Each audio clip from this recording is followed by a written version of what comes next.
Is Netflix in trouble? Is Netflix in trouble? And what's going on in the stock market? What do you have to look forward to this week? What should you be worried about? How are you going to make your money? I'm going to break all this down for you real quick. So get comfortable, buckle up, seatbelt. We're going to get started on the Black Financial Channel right now.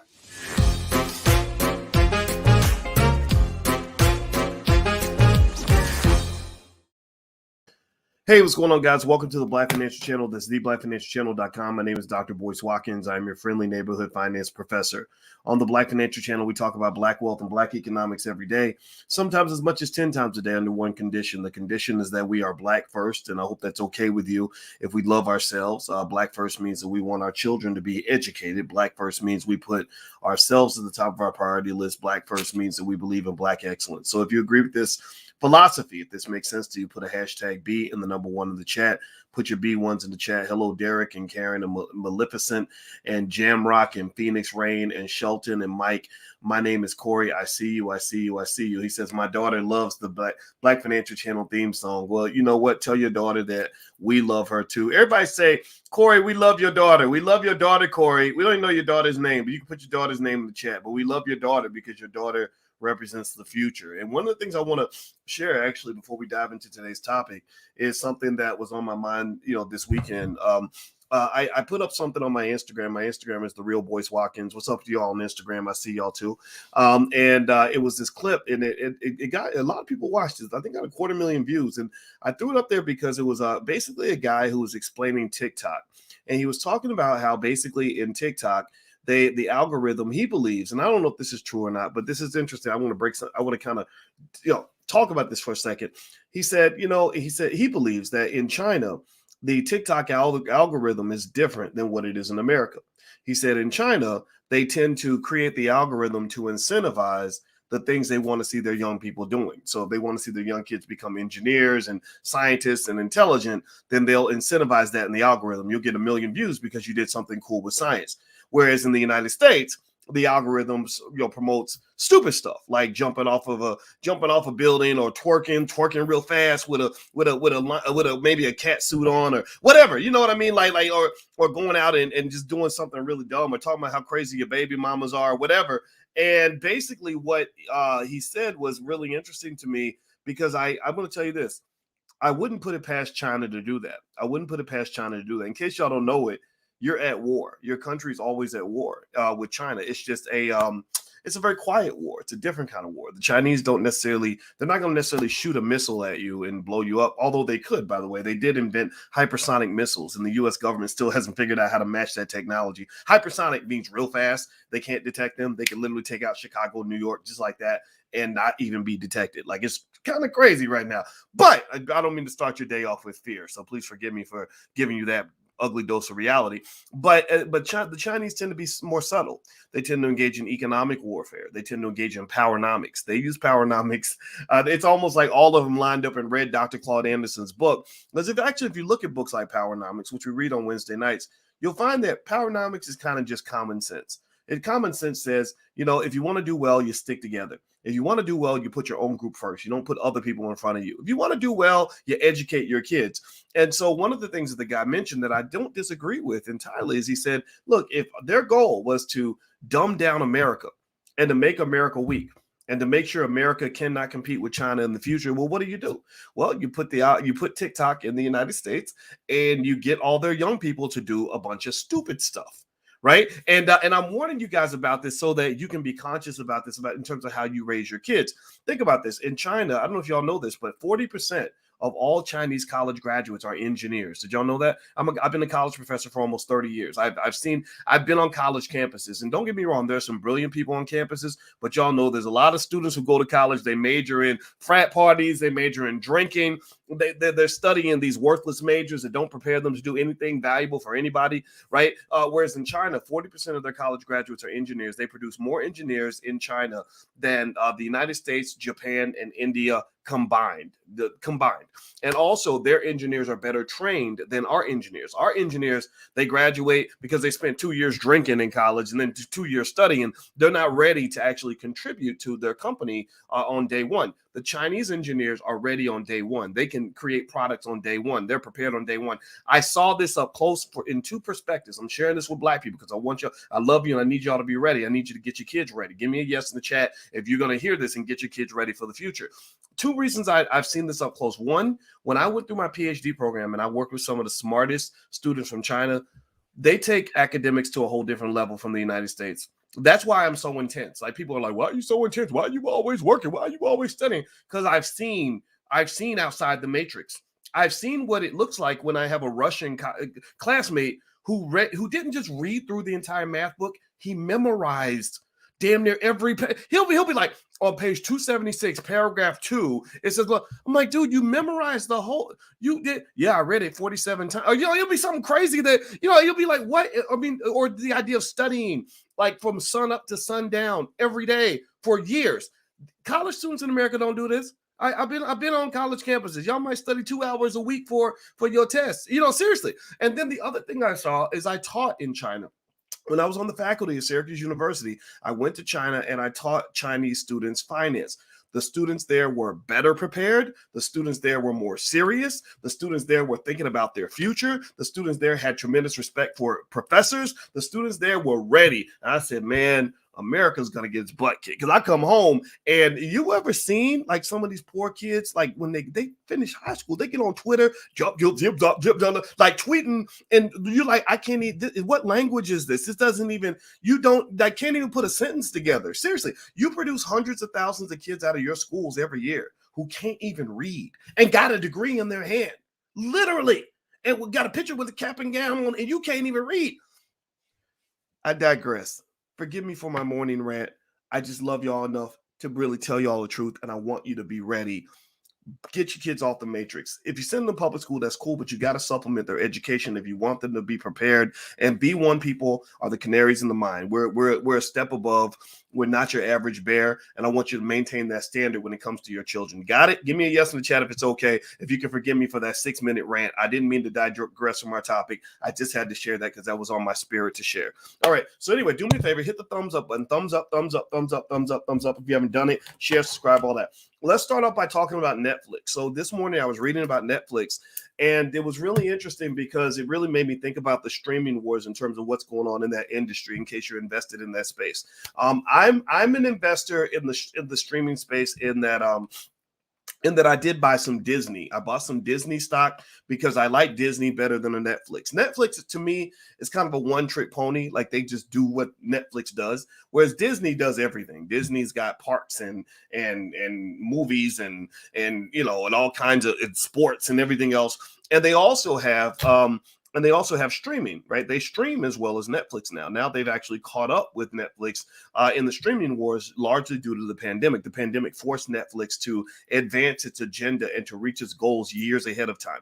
Well, basically, I read an article today, and this is one guy's opinion. You got to always be careful about buying into one guy's opinion. Like during the pandemic, I don't have anything against like Dr. Fauci, but I was like, okay, I want to hear your opinion, and I want to hear 10, 15 other opinions. I don't want to just hear your opinion, right? So the same thing is true with Netflix. Just take it with a grain of salt. Just know it's one opinion, but there was one analyst who made some really good points about Netflix, and I don't doubt that this is true. Netflix has been growing at a really fast rate.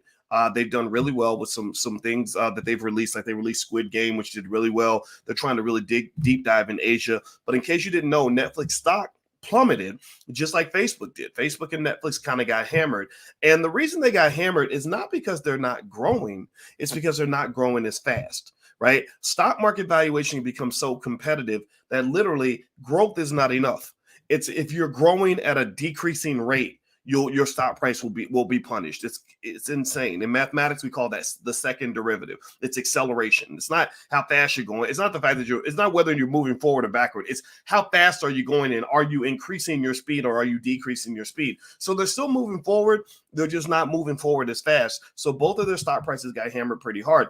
Well, one of the deep dives I saw on Netflix was interesting. They pointed out a couple of things Netflix is doing wrong, and I don't disagree with that. One, Netflix only offers like one tier of pricing. I watch Peacock. I've been watching this really good show with my wife lately called Yellowstone on Peacock, and I'm going to also watch another one, The Fresh Prince of Bel-Air. Shout out to Will Smith and Jada for redoing The Fresh Prince. I don't know if y'all saw that, but they redid it as a drama, which is, me and my wife were like, whoa, this is cool. So we're gonna watch we're gonna watch that when it comes out. But also we're watching this other show called Yellowstone with Kevin Costner, and I noticed that on Peacock they have a couple of tiers. They have one tier where they say, look, if you pay this much, you're going to see advertisements, but you can still see the content. If you pay that much, then the ads go away, right? And I've always wondered why the streaming services don't have more tiers. I almost think that maybe should even be a third tier. I don't know what it would be, maybe premium content or whatever, or maybe when they release something big, they can charge money for it. But anyway, Netflix doesn't have that. Netflix has one tier pricing, and in fact, that price just went up, which is another strike against Netflix. One, that they only have one tier. Two, that they just increased the price of that tier. Now, 2-3 years ago, Netflix could have got away with that because Netflix was special. Netflix was different. Netflix was unique. Now, give me a yes or no in the chat. Give me a yes or no. Do you feel like Netflix is unique? Like, do you feel like you can't live without your Netflix?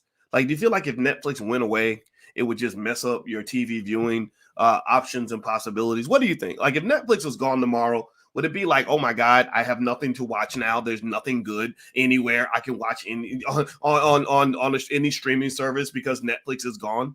No, you wouldn't feel that way. Maybe you'd have felt that way 5 years ago, but you don't feel that way now. Now there's too much stuff. Now, I don't know if y'all notice. I mean, my wife would like, okay, we gotta analyze our TV watching schedule. Okay, we got this series over here on HBO Max, this series over here on Apple Plus, this series over here on Netflix, this series here on Disney, this series here. Like, there's too much Peacock. Everybody's got a streaming service now. Everybody. And by the way, if you want to find a black streaming service, there's one called Quayle TV, Kweli,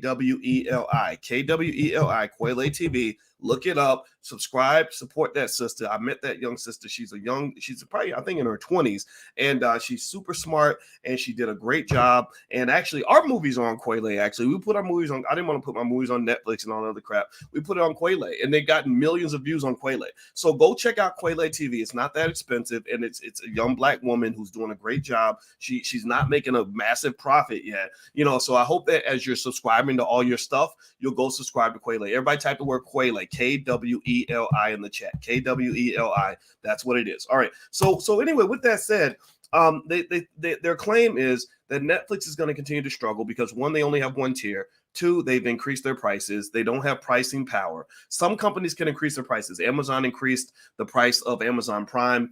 Y'all ain't gonna get rid of your Amazon Prime. Come on now. You know you ain't gonna get rid of your Amazon Prime. But with Netflix, increasing their price, you might, if you're cutting the budget and you got your Disney and your Peacock and your Apple Plus and all that, Netflix can go. Netflix can go, and life will continue to go on.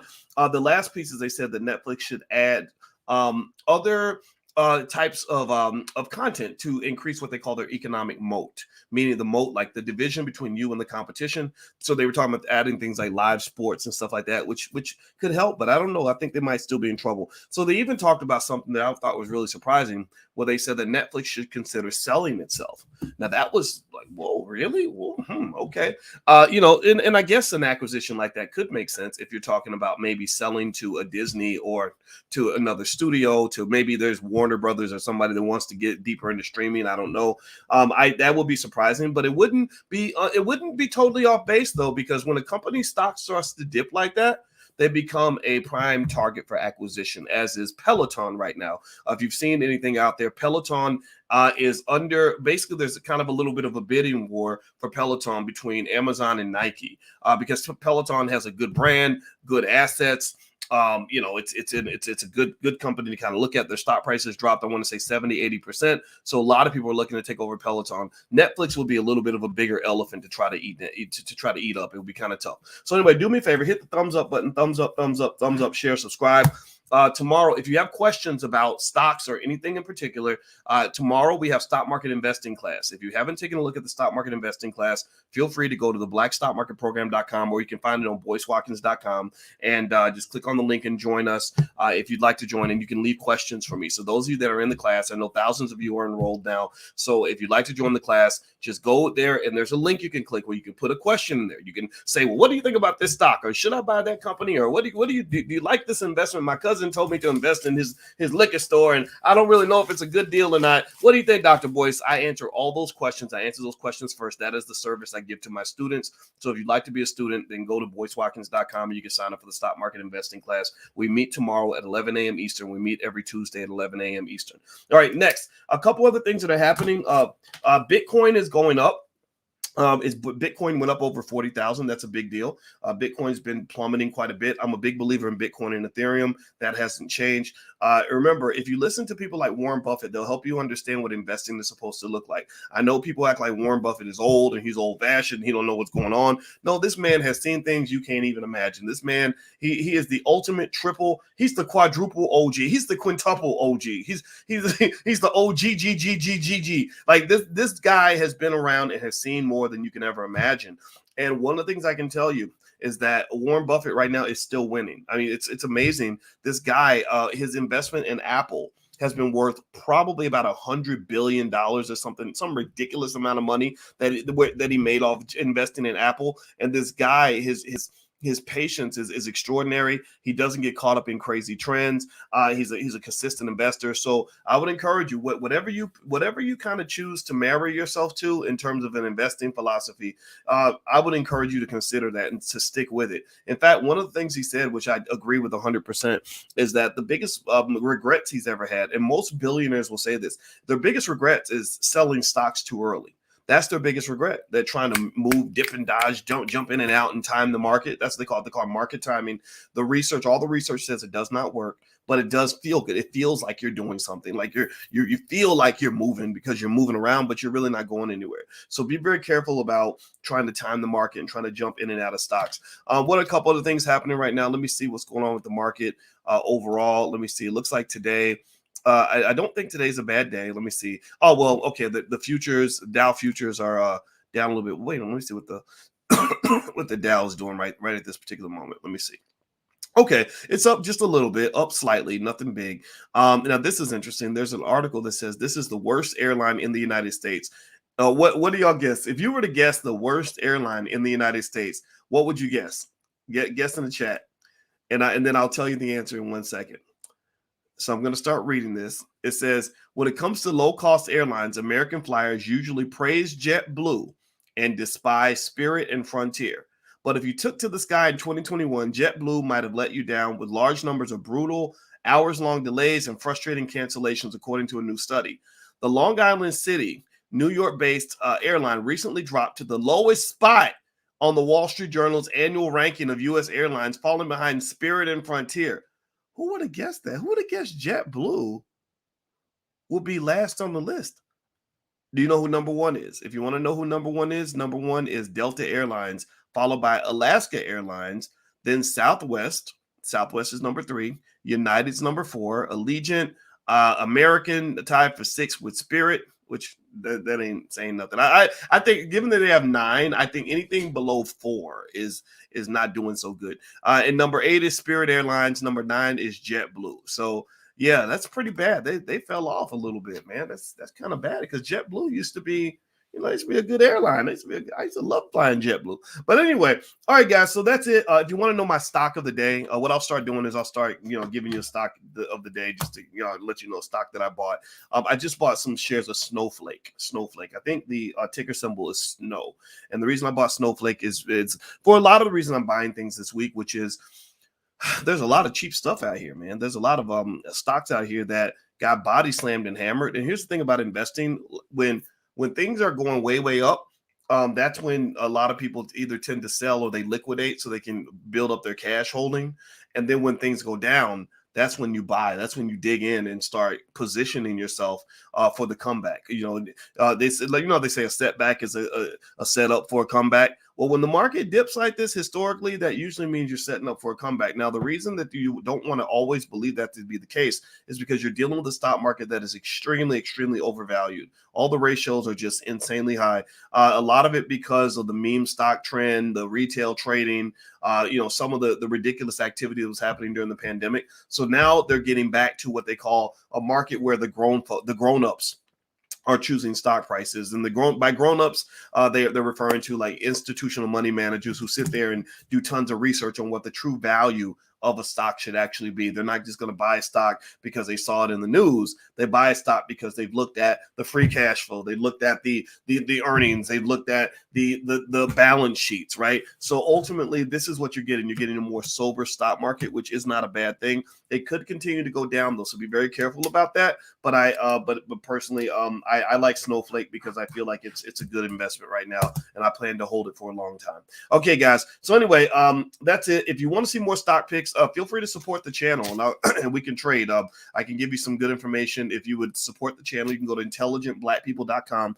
That's intelligentblackpeople.com. We are building a Black-owned media outlet. We believe that ownership of Black media is extremely important. Our message needs to be out so somebody doesn't come and try to Whoopi Goldberg me for saying the wrong thing. I knew this a long time ago, back in 2008. I don't know if I told you guys this, but I got banned from CNN because I said some stuff about Bill O'Reilly that caused Bill O'Reilly to get pretty upset.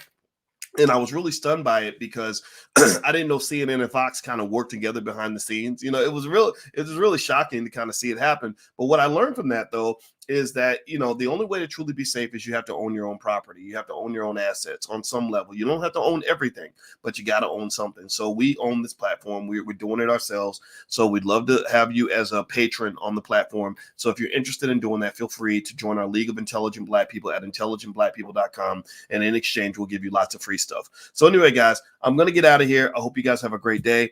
Thank you for listening. I hope you make $1 trillion and happy investing. Love you. God bless you. Be one. Peace.